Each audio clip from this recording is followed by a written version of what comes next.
What's up YouTube, and welcome back to the Laravel and GraphQL tutorial. My name is Christopher Moore, and in today's video we're going to take a look at how to filter our query results using arguments in our GraphQL schema. We'll get started by creating our own custom resolver and build a query with our jobs model. Then we'll take a look at how we can leverage the built-in directives and helpers that Lighthouse provides to us to filter our data. So let's get started.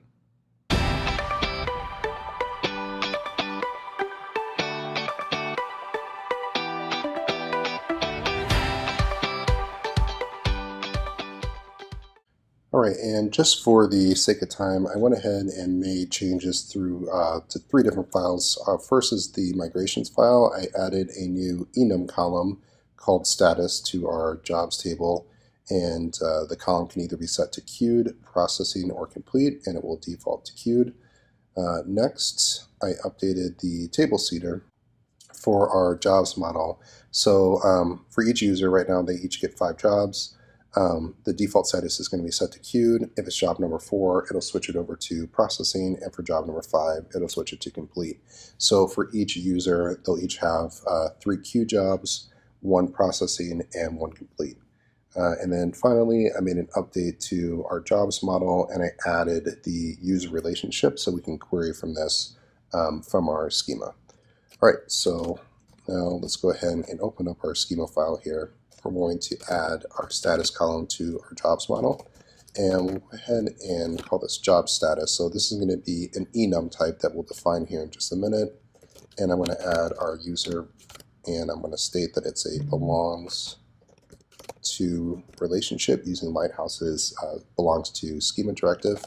And basically, if you query for a job or you get a job type, you will be able to query from the user relationship, and Lighthouse will go ahead and perform that query automatically. All right, so now we're going to define our enum job status, and that can either be queued, processing, or complete.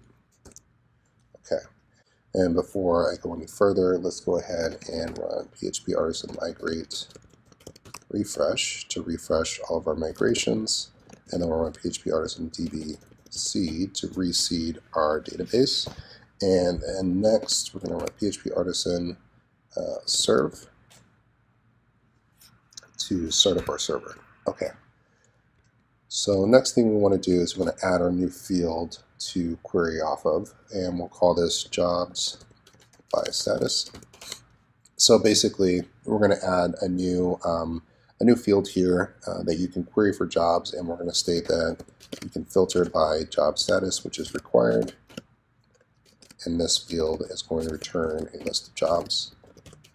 And we are going to create a custom resolver, and we'll add a new job query class, and the method will be by status. All right, so let's go ahead and create that class. So first, I'm going to go ahead and just copy our user query, say job query.php, rename this, and by status.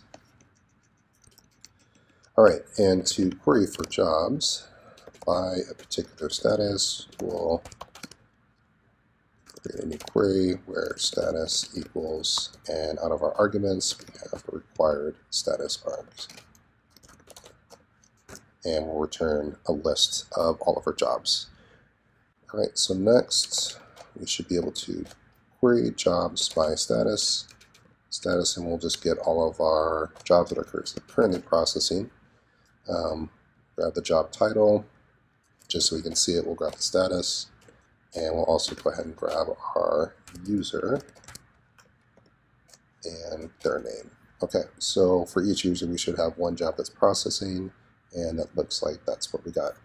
All right, so now if we return back to our schema, generally speaking, we never want to return all of our data. That's probably not what we want, so Lighthouse provides our or a Paginate directive.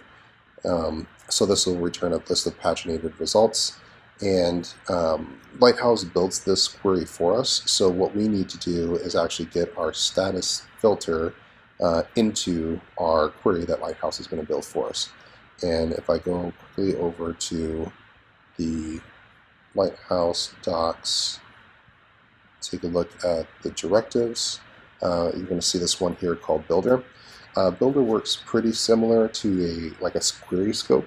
You can define it on a particular argument, and then inside whichever class you'd like, you would define that method. You're going to get the query builder, and the argument is going to get passed in as well, and then you can add your constraints to your query.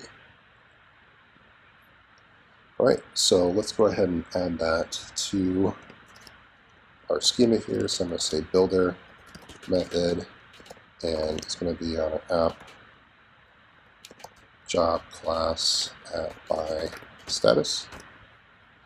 All right, so now if I open up our job model, we need to create a new method, the function by status.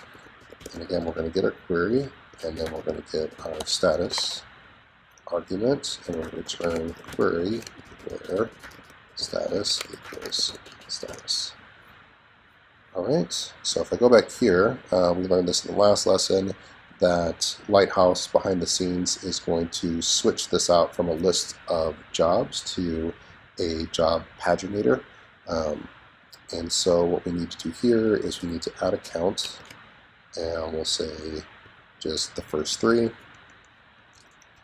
And our list of jobs is now nested inside of our data field. Jeez, there we go. And we'll query for the same information. There we go. We got the first 3 jobs that are processing. Switch this over to complete. And there we go. All right. Second is we would like to have the option to filter our jobs from our user model by their status as well. All right, so how do we do that? Well, inside of our has many directive, we have an option for scopes. And we'll say this is going to be of user type. Okay, so we can pass in the name of a scope, so we'll go ahead and create that on our jobs model.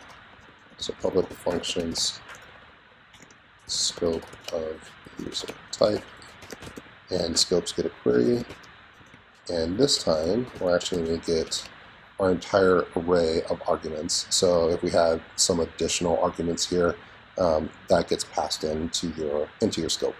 So let's pluck out the status, args status null, return query, and we'll say when not null status.